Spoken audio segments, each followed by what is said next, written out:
बार कोविड-19 से लड़ने का फिर वही हथियार है, सतर्कता। यही उपाय है जो हमें सुरक्षित रख सकता है। क्या करें? भीड़ भाड़ वाली जगह, मॉल, सिनेमाघर, वेस्ट मेट्रो अगर आप जाते हैं तो कोशिश कीजिए, बहुत भीड़ में आते हो मास्क लगा लीजिए। जब आप एस्केलेटर का इस्तेमाल करते हैं तो वहाँ हाथ मत रखिए। पब्लिक प्लेसेस में चलते हुए भी किसी भी ऐरी गैरी चीज़ को डायरेक्टली मत छूइए। हो सके पॉसिबल तो बूस्टर डोज लगवा लीजिए, खासतौर पर वो लोग जो 60 प्लस वाले हैं, आपके लिए आसान रहेगा।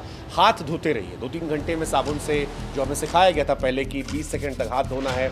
सैनिटाइज़र जो है अगर आप वापस रख सकते हैं तो ये और अच्छी बात है। इसके बाद अगर आपको लक्षण दिखाई पड़ते हैं जिसमें बुखार, खांसी, गले में खराश, सांस लेने में तकलीफ, तो फिर RT-PCR टेस्ट करवा सकते हैं। 5 से 7 दिन आइसोलेट रहेंगे, चीज़ें बेहतर हो जाएंगी।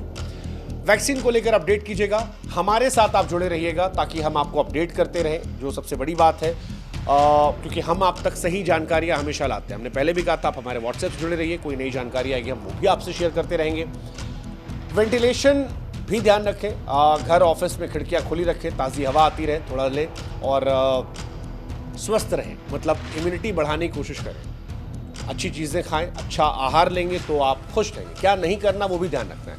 एक अफवाहों से बचना है, तो उसका एक तरीका हमने आपको बता दिया कि आप हमको फॉलो करते रहिए, सब्सक्राइब कर लीजिए, व्हाट्सएप पर जुड़ जाइए, हमारे लिंक हमने डिस्क्रिप्शन में दे रखा है, हम आपको जानकारियाँ देते रहेंगे। किसी को भी नहीं सुनना है, सरकारी चीज़ों पर ध्यान रखनी है। ये कोविड की चौथी लहर, लॉकडाउन, दवाओं की अफवाहें, ये सब ज़्यादातर भ्रामक चीज़ें हैं अभी के हिसाब से।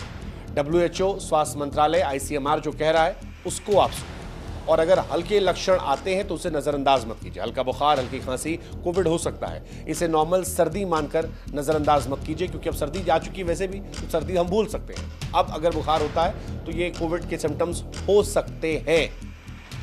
स्लाइड वाले बिना मास्क, जैसा हमने कहा, भीड़ भाड़ में मत जाइएगा, सार्वजनिक जगहों पर मास्क ना पहनना जोखिम होता है, और कुछ भी मत छूइएगा। हमारी आदत होती है कि अगर एस्केलेटर जा रहे हैं छू लिया, रेलवे स्टेशन पर जा रहे हैं तो कुछ पकड़ के चल रहे हैं, एयरपोर्ट पर जा रहे हैं कुछ छू लेते हैं, शॉप पे गए हर चीज़ छूते जा रहे हैं। जिन चीज़ों को हज़ारों लोग छू सकते हैं उनको आप मत छूइएगा, ये आसानी से हम आपको बता रहे हैं। इसके अलावा सिंगापुर और हांगकांग की यात्रा अगर आप प्लान कर रहे हैं तो प्लीज़ मत जाइए, हो सके तो अवॉइड कीजिएगा। ये एक कोशिश है, अगर आप ये करेंगे तो आप बेहतर हो सकते हैं। बिना डॉक्टर की सलाह के कोई दवा मत लीजिएगा, कोई भी स्टेरॉइड, एंटीवायरल दवाएं बिना डॉक्टर के मत लीजिएगा। कुल मिलाकर कोविड-19 सच है दस्तक दे रहा है, लेकिन 2020 या 21 जैसा खौफ नहीं है। ट्रेविस हेड, शिल्पा के मामले, हरभजन की अपील जगा रही है, डरा नहीं रही है। भारत का स्वास्थ्य ढांचा पहले से मजबूत है। वैक्सीन, ऑक्सीजन और वेंटिलेटर की उपलब्धता अब 2021 से कहीं बेहतर है। हालांकि इसका यह मतलब नहीं है कि हमें लापरवाह होना। ये सच है कि इसके मामले सिंगापुर, हांगकांग में बढ़ रहे हैं, जो चेतावनी दे रहे हैं। अभी हमारे मन में ये सवाल नहीं होना चाहिए कि ये कितना लौटेगा, क्या लौटेगा, कितना डराएगा।